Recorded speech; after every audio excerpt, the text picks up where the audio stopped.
Express to be here this evening and to honor Harper Palmer.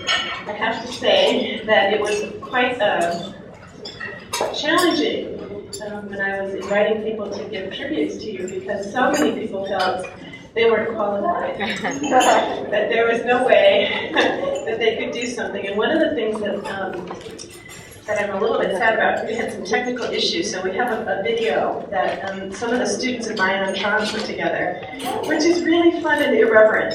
So we will post it eventually at the website, and we'll give you a chance to see it.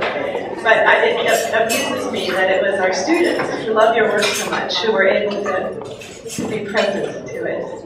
I think it's important to understand that the William Rainey Harper Award was named after the first president of the University of Chicago, who was the founder of the Religious Education Association. And it is given, rarely, to outstanding leaders whose work in other fields has had a profound impact upon religious education. And let me just list the previous recipients, because it's a very short list. This list is actually also in the back of your program, but I think it's worth naming them.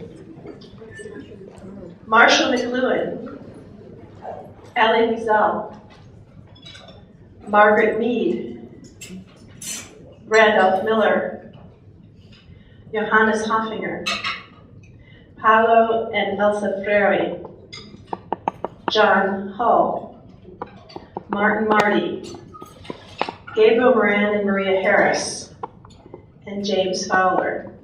So tonight, you join a distinguished list of people who have had a profound impact in the world that we live in, and in the world of education, and in the world of religious education. I have a letter I'm going to read now that comes from Craig Dykstra, who very much would have liked to have been here, but many of you will know that in the funding cycle at Lilly, this is a very bad time for me to be out of the office.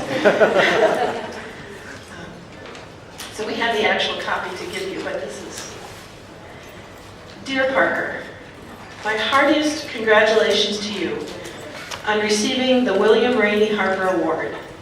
The REA Opry has chosen well. There is no one more deserving. For decades, Parker, you have inspired and encouraged a vast community of educators who serve in both religious and secular contexts to let their lives speak, and you are still doing so.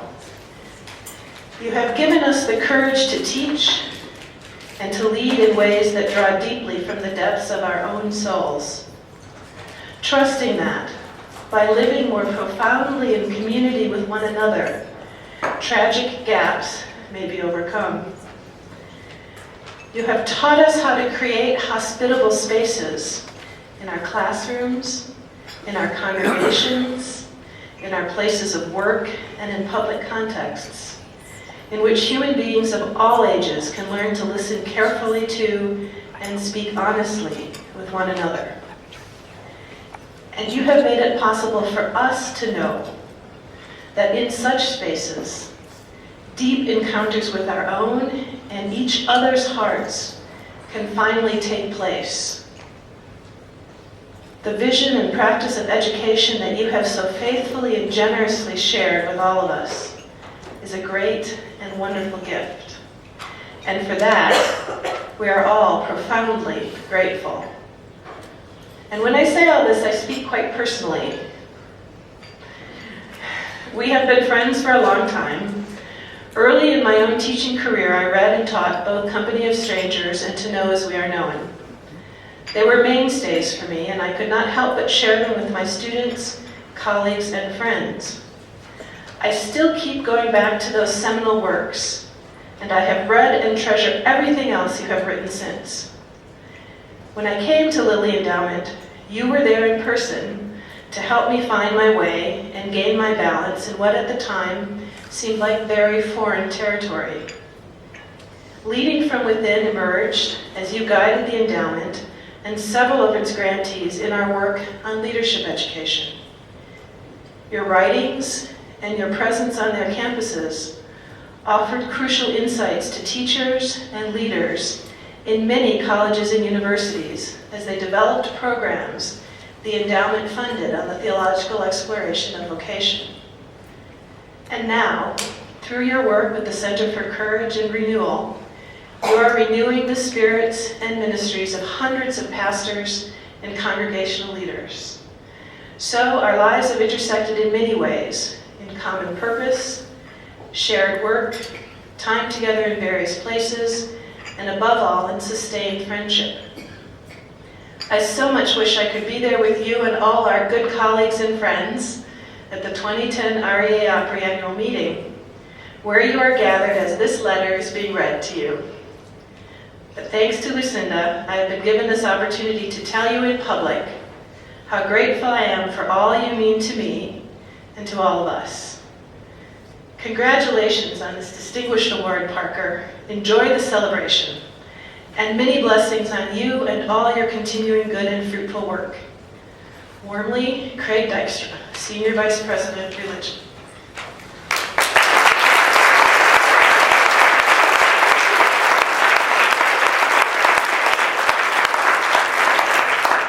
And now we invite up here three colleagues who have bravely stepped forward to try to speak, at least briefly, on behalf of the rest of us.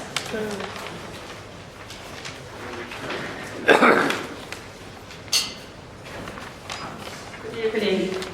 I'm Boyung Lee. I'm teaching at Pacific School of Religion and the Graduate Theological Union, known as the Holy Hill among locals. I'm sure you know about the Holy Hills. I felt the same way when I got the email from Mary that I'm not qualified to speak here, but I agreed to speak because of my friendship with her. Every fall, I teach a class called Spiritual Disciplines for Leadership. It is first semester required class for MD students. This semester, I have 48 students. And every year, one of the papers the students should do is to identify one leader, either they know personally or well-known leader like Dr. Palmer, analyze what this person's spirituality that sustains that leadership, out of which that a certain leadership is formed. And this is the 6th year that I teach this class, and every year we have several students who choose you as a spiritual leader that they want to follow. And this semester, about a week ago, I got 48 papers. And several students chose you again as their leader. And I'm going to share one particular student's reflection on what your work means to her.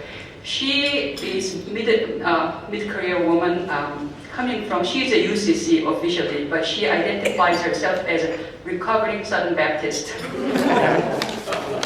And she too, as all other good papers do, she also contextualizes your work in her own context. And she shares in the beginning of the paper how the abuse that she experienced growing up in Southern Baptist Church as a LGBTQ person.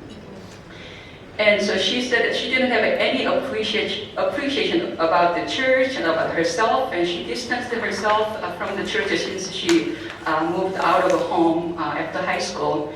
And it was not until when she found your book that Your Life Speak. And she said that she felt that for the first time in her life, she met a true teacher who cares about her. And then that encounter led her to be involved in a circle of trust. And through that process, she found her vocation as an ordained minister. So she came to seminary. And so at the end of her paper, she summarizes that you as a true teacher, even though she has not met you, but she feels that you're her true teacher. And another thing that I want to share is I'm coming from Korea, and I went to college in Korea in early 1980s.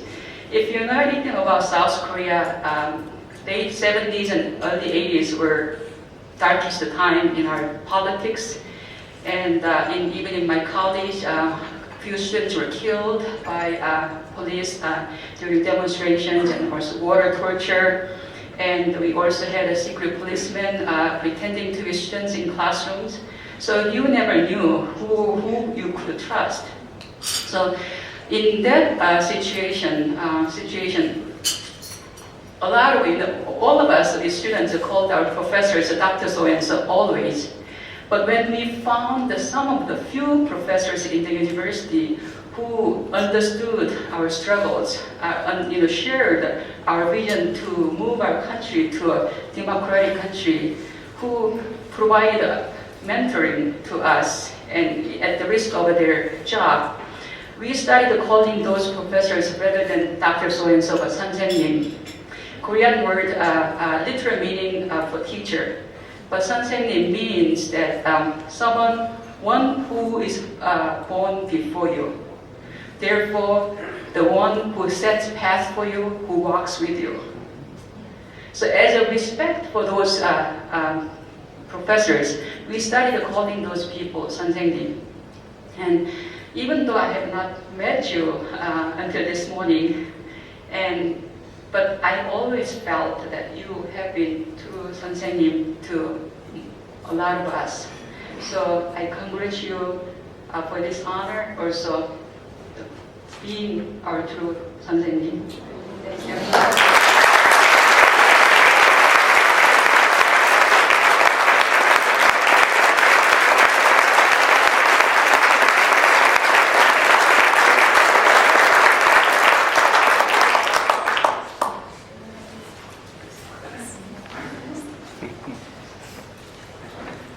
Thank you, Boyung. My name is Groome. I teach at Theology and Religious Education at Boston College.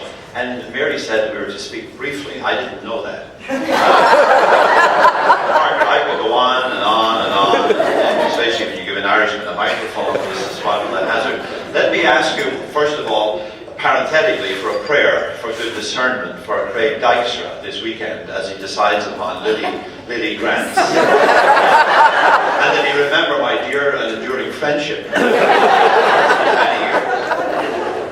Parker, we are honouring you with the William Rainey Harper Award, but really you're honouring us by accepting it. We're deeply grateful that you joined this good company that Mary just read. And because of the extraordinary work and what you've meant to our lives over the years.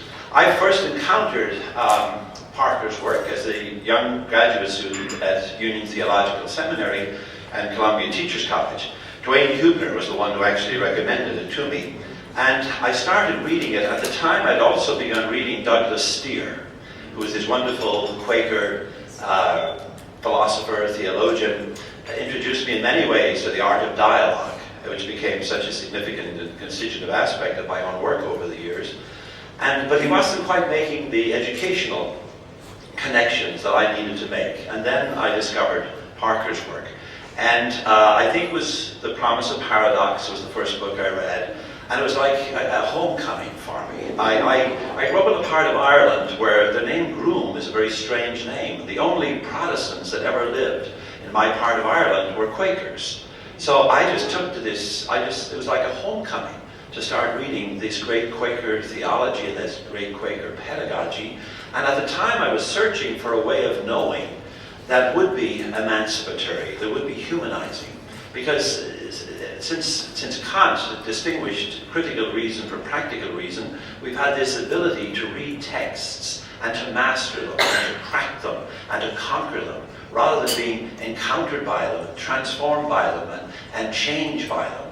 And I knew there was something terribly wrong with that whole Western epistemology, and I was looking for another way of knowing that might be much more appropriate, especially to people intending to educate in Christian faith. And then I discovered Parker's work. It was such a gift to my life at that time, became such a constitutive aspect of my own ongoing work over the years. It was like a revelation. And then, of course, I encountered To Know as We Are Known, and imposing the possibility that indeed it might be possible. Of course, we will always, of this side of eternity, be as through a glass darkly, and yet we can at least approximate the possibility of coming to know as we are known. I soldiered on with you after that, Parker, although that's an unfortunate metaphor for a Quaker. let's say I kept company with you, but more as a friend than a stranger. I tried to let my life speak, and my active life and so on, inadequately indeed at times. But the next great moment for me, as it was for so many of you with Parker, was indeed the courage to teach. And it came into my life at a very important time, because I was wondering about my own courage to teach at this particular time and context. And it was such a source of renewal and hope again, and yes, it is possible, and I can stand in the gap, and the paradoxes are to be embraced rather than collapsed in favor of either side. And it just was a great gift to my life, that courage to speak. And in there, he does this amazing exercise. In fact, a couple of my doctoral students are here, and I did it in my class this past Thursday, where you say to people, when I'm at my best, my way of being, my educational process, my teaching process is like. When I'm at my best, my educational approach is like. And you find an analogy then to complete the sentence. And in his own work, he finishes the analogy by saying, it's like being a sheepdog. And I remember reading that and saying, oh, come on, you know. I mean, you can do better than a sheepdog. I mean, how about a midwife or, you know, a gardener and all the other wonderful, elegant metaphors that are analogies that we can come up with. But no, a sheepdog. But in many ways it is true. When you read on in that chapter, he kind of does persuade you that he's been a great sheepdog these many years, and that he indeed has led us out to great pastures and to fresh waters. And when we were done grazing in one pasture, he led us on to another pasture and protected us and indeed secured us and bonded us and brought us into community and so on. And so you do come away saying, yes, Parker is a great sheepdog. But Parker, I want to, if I may, improve upon your analogy. And the next time you do it, or if you let me do it for you, I would say that when he's at his best, which is most of the time, Parker Palmer's way of teaching is like the Good Shepherd, to stay in the genre. Like the Good Shepherd that Isaiah describes, the Holy One, the one that comes looking for us and brings us home at our breast. The Good Shepherd that Jesus of Nazareth described himself as. And I remember praying with that text of John 10 on a retreat some many years ago. And indeed, I loved the image of the Good Shepherd. This Jesus, this Good Shepherd who would indeed come looking for me, carry me home when I needed to be carried home, carry me however I needed to be carried. But I had tremendous resistance to that image of the Good Shepherd, because shepherds lead sheep. And I didn't feel like being a sheep. And then it dawned on me that when Jesus, the Good Shepherd, says, I am the Good Shepherd, come follow me, he doesn't really mean come and be sheep. He means come and be shepherds. Parker, you're the Good Shepherd. You definitely can say to us, come follow me. And we will come and we will try to be shepherds, as good a shepherd perhaps, but probably falling short as you are. Thank you so much.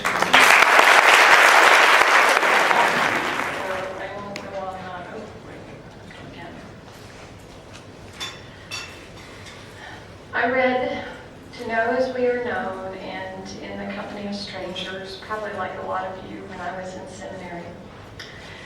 But it was in 1998, when I was just beginning to find my place at the Wabash Center, that I read Courage to Teach, and felt like Parker Palmer had given words to the song in my heart that I was trying to sing. It was clearly our purpose at the Wabash Center to bring teachers together for good talk about good teaching. But I quickly learned about the pervasive hunger among teachers to live divided no more, to bring the pieces of their scholarly lives together in some meaningful way. And I'm looking at a lot of them, actually. Many or most of them arrived exhausted, wounded by academic culture, and or struggling with their multiple commitments and identities. the issues of coherence, balance, integrity emerged over and over. I witnessed the transformative power of critical reflection on practice, especially when it takes place in community, just as Parker described. And we learned about creating and cultivating the types of safe space that allow people, scholars, to move under, beyond their protective posturing to authentic engagement and creative dialogue. It typically involves sharing your personal stories. Parker wrote that the wholeness of the teacher is the beginning of good teaching and learning, and that's how I always thought of my own vision at Wabash, the wholeness of teachers. So that's a brief personal tribute to Parker Palmer, and I know that there are many, many people in this room who would give a similar tribute, if only it didn't involve this public venue. I volunteered early. Go figure. And Mary remembered. Okay, but I also appreciate the opportunity to celebrate Parker for exactly what the Harper Award honors: his exceptional ability to speak and write about education and teaching in the language of soul and spirit, and to do so in a way that has captured imaginations across disciplines and fields of service. I wish you could have been at the table. He was talking about the early days when, you have to kind of sneak in the side door of public education. And he didn't use the language of spirit, that epistemology worked. And he was communicating the same. We saw through that in his books. We knew what was going on. But it was amazing the way the teachers were just opening up to these spiritual truths that we recognized. It was amazing, Palmer. Okay. Parker Palmer's work has bridged what we experience as great expanses of public, private, and religious education. His wisdom resonates with the silent longings of teachers across the terrains of K through 12 and higher education. When his book, The Courage to Teach, burst on the academic scene, it was as if there were a giant resounding yes to Parker's mindfulness of the inward landscape of a teacher's life. I believe it played a major role in launching a new genre of discourse within faculties around his books and others like them. We teach who we are. Good teaching comes from the identity and integrity of the teacher. Parker Palmer has gifted religious educators with a model for bringing the language of spirit, rooted in our embodiment of our faith and traditions, like you talked about this morning, into the public. There it meets a profound need to articulate the experiences of frustration and joy in our teaching lives, and to excavate the meaning they offer. Thank you, Parker Palmer. And I hopefully will do this in a way that doesn't hurt this. I don't know if you can see, we have a perfectly beautiful, Cindy, how do I get it out? Carefully. Carefully. Yeah. Well, There we go. so on behalf of the Religious Education Association, we honor you with the William Rainey Harper Award.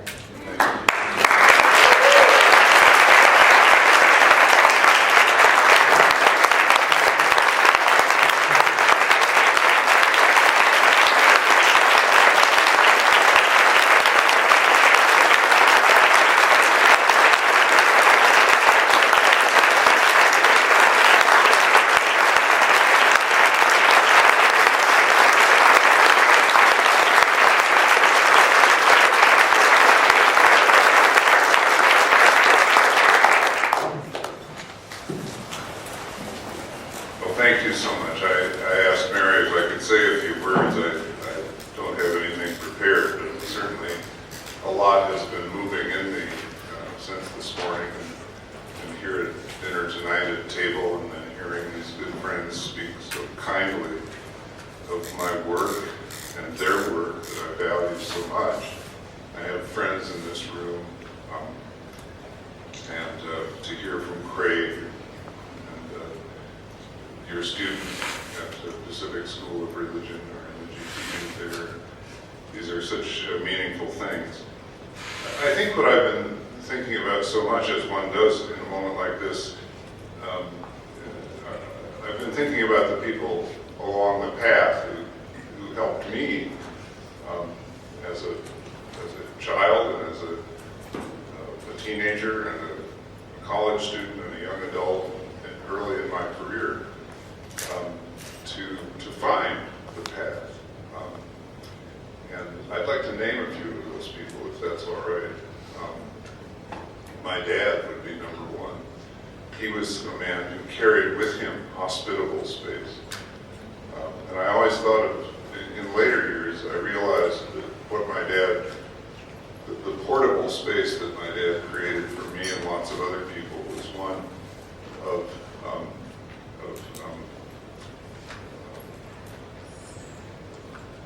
I've lost the phrase, but it's love that you don't have to earn. It's just given.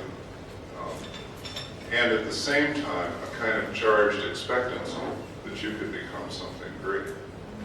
And it's an amazing combination, this unconditional love, regard, that's the phrase I was looking for, along with this expectancy that something new and better could happen in your life. Because the unconditional love gives you the freedom to risk and fail, right? If you're going to try to become something bigger and better, you're going to risk and fail. And you need the unconditional love to know that that's okay, that's part of the deal. So certainly my dad. And then the Methodist Church in which I grew up in Wilmette, Illinois. The senior minister kind of scared me, to tell you the truth. The youth director was a man named Bert Randall, who's still alive. Some of you in this room may know him. Wonderful, wonderful man whose highest aspiration in life was one of the highest I can imagine, and that was to be the best youth minister possible to all of the young people in his care. And he was. I went to New Trier High School, which was a very competitive, class-stratified school. The classes, the strata, didn't talk to each other 5 days a week. But on weekends, we had the Kingdom of God, or the Kingdom of God, the beloved community created by Bert Randall, where people from different strata at the high school could get together and know each other as people. And it was one of my first experiences of safe space. So if you're working with, if you're educating youth directors or people of that sort in the church, know what important ripple effects your work can have. Because one Bert Randall can plant 1 million seeds of possibility, and he did, and he's still doing it. And then I went on to Carleton College, where I fell under the influence of a remarkable campus minister named David Maitland. You know David. And he's one of my heroes, struggling now with ill health, but a beautiful, beautiful man who above all else, and this was true of several other professors at Carleton, Ian Barber and Bardwell Smith in particular, brilliant, brilliant men, in whom there was no warfare between science and religion, between the life of faith and the life of the mind. And I've looked around me ever since those years at a society in which science and religion are at war, and I've simply said, what the heck is that all about? It makes no sense, because early on I met these very, very learned people who found no difficulty at all doing this graceful dance between the life of faith and the life of the mind, and I'm eternally grateful for that. So if you're working in that area, know how important your work is.